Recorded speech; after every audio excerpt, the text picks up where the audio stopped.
Hi, my name's Michelle Cassidy, and this is my short talk on the Hatha Yoga Pradipika.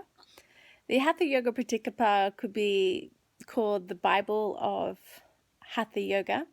It was written in the 15th century and primarily was broken up into four main chapters. And the first chapter being on asana, and here we see 15 postures, a bit unlike Patanjali's Yoga Sutras, where the reference of asana is just seat and no postures defined. Here we actually see 15 different postures, and the majority of them are actually sitting postures. And then the second practice, or chapter I should say, we find in the Hatha Yoga Pradipika is on pranayama. And pranayama here, a lot of it's got to do with kumbhakas. Kumbhaka means breath retention. And so it's about directing and channeling your energy. So it goes up that central channel, Sushumna Nadi, along where the chakras reside.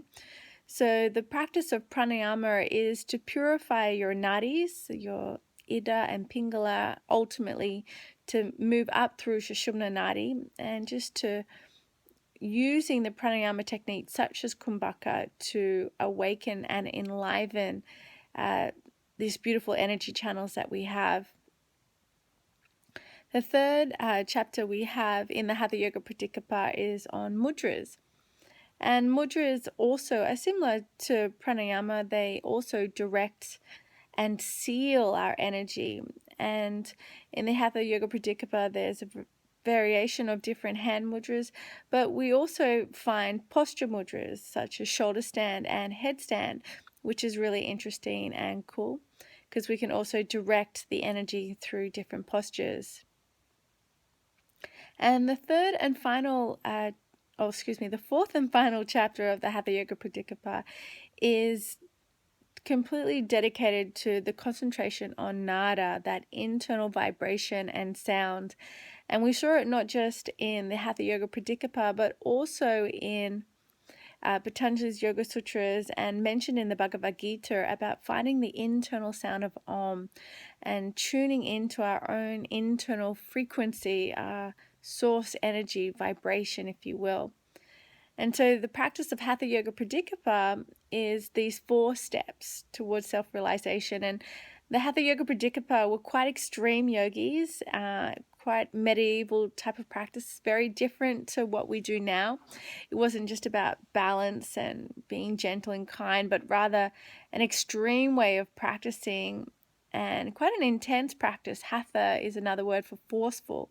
So it wasn't soft and gentle. It was an extreme practice for a small group of individuals. So our modern approach, one could say, would be better than the ancient practice or the older practice as it's traditionally taught. But the Hatha Yoga Pradipika, another part of it makes it quite unique is its integration of the Shat-Karma, the cleansing practices, which some of them are still really helpful and useful in today's practices such as Pradipika, candle gazing, Kapalabhati, skull shining. These are great practices that we can use every day in our practice to help assist us in the purification of the body and mind.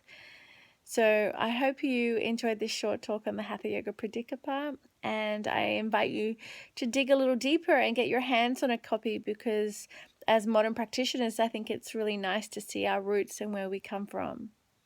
Have a beautiful day.